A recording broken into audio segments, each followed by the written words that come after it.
La réalité de notre continent, ce ne sont pas uniquement ces drames humains que l'on déplore, bien évidemment, c'est aussi des lueurs d'espoir liées au développement hallucinant de l'intelligence artificielle, comme l'a illustré l'organisation cette semaine à Rabat du premier forum de haut niveau sur une technologie qui constitue un véritable levier de développement pour l'Afrique. L'événement qui a connu la participation de sommités marocaines et internationales a mis l'accent sur les challenges en termes d'accès à cette innovation, d'encadrement des usages ou encore de protection des données. Et à ce sujet, j'ai le plaisir de recevoir sur le plateau l'une des grandes spécialistes mondiales en la matière, Amel Fellah Ghrouchni. Bonsoir, vous présidez le laboratoire AI Movement à l'UM6P, l'Université Mohammed VI Polytechnique. Face à cette révolution technologique de l'intelligence artificielle, l'Afrique est finalement sur la même ligne de départ que le reste de la planète. Quelles sont les chances pour que notre continent confirme ainsi sa position et continue à évoluer dans cette course à l'innovation ? Oui, bonsoir, merci pour l'invitation. Effectivement, l'Afrique aujourd'hui doit faire face à cette révolution technologique pour ne pas être prise de court très rapidement. Sachant que certains sont déjà partis il y a quelques années déjà, plus d'une dizaine d'années, si on remonte aux différentes stratégies européennes, américaines et aussi chinoises. Donc aujourd'hui, l'Afrique doit prendre sa part au développement de l'intelligence artificielle et doit vraiment prendre au sérieux ce sujet qui va être vraiment un véritable accélérateur et qui va nous permettre, je l'espère, de faire un leapfrog par rapport au développement technologique et social de l'Afrique. Un saut effectivement en termes de progrès. Ceci dit, même si vous parlez d'il y a une décennie, il y a un véritable bouleversement que l'on vit depuis décembre 2022. Il y a quelque chose qui a changé depuis l'avènement de ChatGPT et d'OpenAI. Oui, il y a l'arrivée du ChatGPT qui a plus ou moins, disons, intéressé tout le monde. L'intelligence artificielle n'est plus restée cantonnée dans les laboratoires et les grands groupes et les entreprises, mais c'est arrivé vraiment au niveau de toute la population, toutes les populations mondiales. Et c'est pour cela qu'aujourd'hui, il faut vraiment veiller à ce que cette intelligence artificielle puisse être acceptée par toutes les populations et particulièrement nos populations africaines. Ah justement, quel rôle le Maroc peut jouer en ce sens, notamment à travers le Centre international d'intelligence artificielle que vous présidez à l'UM6P ?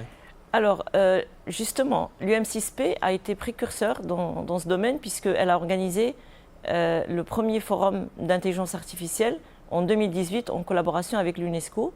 Ce que nous avons fait aujourd'hui, cette année, on va dire du 3 au 5 juin, c'est l'organisation d'un forum international qui vise à développer l'IA sur le continent africain, à lancer les jalons d'une stratégie africaine, mais en s'appuyant aussi sur de nombreuses organisations et institutions internationales et également des partenaires américains, chinois, européens, coréens, etc. Donc aujourd'hui, au niveau de ce forum-là, nous avons lancé un consensus, nous avons réussi à faire adopter à l'unanimité des participants, plus de 30 pays représentés, un consensus africain sur l'intelligence artificielle que nous avons appelé le consensus africain de Rabat, puisqu'il est parti de Rabat. Et donc nous pensons au sein de AI Movement et du LUM6P que le Maroc peut jouer un rôle de locomotive sur le continent par rapport au sujet de l'intelligence artificielle.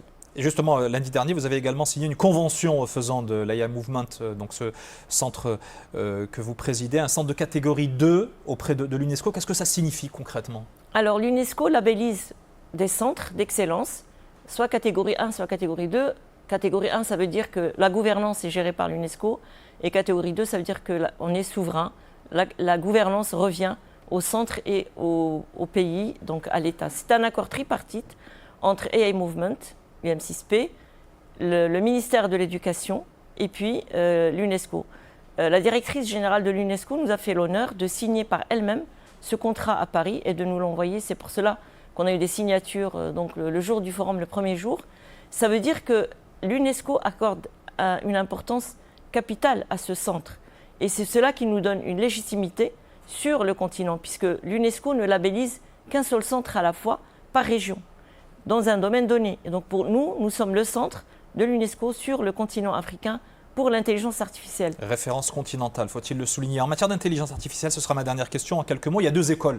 Il y a celle qui est plutôt pessimiste, qui considère que l'IA va détruire des milliers, voire des dizaines de milliers d'emplois. Et puis celle qui est un peu plus optimiste en considérant que c'est une opportunité avec la création de nouveaux postes, de nouvelles fonctions. Où est-ce que vous vous situez? Moi, je suis toujours optimiste et je pense qu'il est très urgent qu'on prenne conscience aujourd'hui au Maroc, mais aussi sur tout le continent, que nous avons une chance inouïe d'avoir l'intelligence artificielle comme accélérateur du développement social et économique et environnemental. Donc, je pense que rien ne se perd, rien ne se crée, tout se transforme, Lavoisier. Aujourd'hui, les postes qui vont disparaître, ce sont des postes qui sont à faible valeur ajoutée. On va en créer d'autres à forte valeur ajoutée. Donc, le plus urgent, c'est d'en prendre conscience et puis de préparer les générations futures à ce changement tel qu'on l'a vu avec l'arrivée de l'imprimante, tel qu'on l'a vu avec l'arrivée de la photocopieuse, tel qu'on l'a vu avec l'écriture, Internet, etc. À chaque époque, son bouleversement technologique. Et pour nous, aujourd'hui, c'est l'intelligence artificielle. Merci infiniment, Amal Fellah Saghrouchni. Je rappelle que vous présidez le laboratoire AI Movement au sein de l'UM6P. Vous êtes l'une des grandes spécialistes mondiales de l'intelligence artificielle. Merci. Et en cette